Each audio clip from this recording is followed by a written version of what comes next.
At the age of 29, Julie Papiavis was in a car accident that left her in the balance between life and death. As she was driving away from a shopping mall, a teen driver ran a red light, plowing into her at 50 miles an hour. The impact jarred her head and neck, severely injuring her brainstem. Her body instantly began dying. Within minutes, the fire department arrived and pulled her from the wreckage. They were unable to detect a pulse or blood pressure. They took her to Loyola University Medical Center, unconscious and unresponsive. Brain scans showed no brain function. The brain stem is really the vital center of where we breathe, it controls our heart.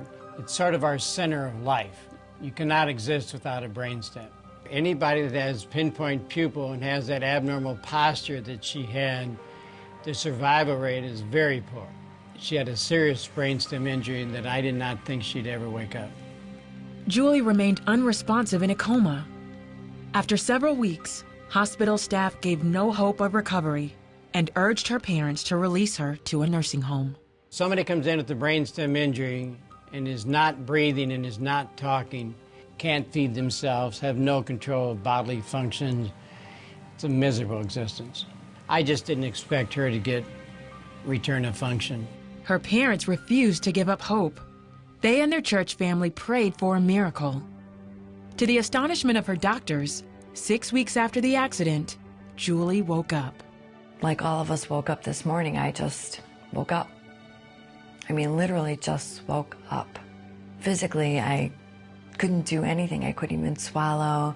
You know, my left eye wasn't open. I couldn't hear out of my left ear. I was in diapers. I was fed through a G-tube.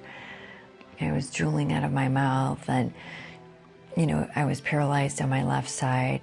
Despite all those physical limitations, Julie had an undeniable hope. I never felt as if I was alone. I always felt the Lord's presence in my whole walk through my recovery, and from the minute I woke up, He was always there with me, and I felt that because of the experience I had. While in the coma, Julie had been given a glimpse of heaven. It was so vast, and there was no real beginning or end to it. It was just perfect peace. I knew that I was there in that place because I was dead. I knew that. And I was not afraid. I was not afraid to be there. I was happy to be there. It was like I was home, and I wanted to stay there. She remembers her deceased grandmother suddenly standing with her. My grandmother said, "No, you can't go with us. You have to go back." And I said, "I can't go back. I'm not physically okay." And I was pointing to my left side that was paralyzed. And she said, "Your body will heal." And I felt right then that somebody had just come put a warm blanket around me and their arms around me. And I knew right then that I was in the presence of our Lord. I felt it, I knew it.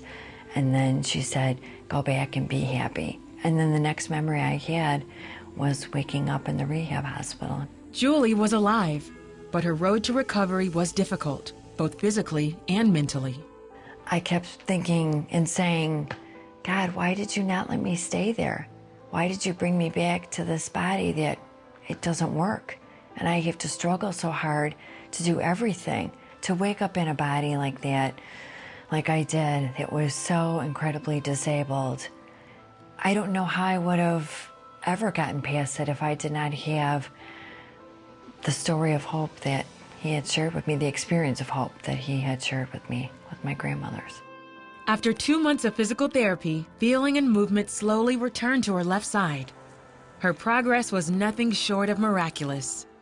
With the type of injury Julie had, she had a 4% chance of surviving. Most people that have a 4% chance of recovering, if they survive and they live longer than 6 months, very often are in a nursing home in a severe disability or persistent vegetative state. Her recovery was not due to medicine. Her recovery was some miraculous event, some miracle that happened, because theoretically she should have died. Julie progressed so well that in 2007, 10 years after her accident, she trained for and finished an indoor triathlon. When people hear that I did a triathlon, they say that it's impossible. But I believe nothing is impossible because I have been in front of the Lord, so I feel like anything is possible. Today, Julie shares a message of hope and purpose with others who have suffered similar injuries. I want people to know that truly inside themselves that they matter. There's nothing that's less than about them because they've gone through those circumstances.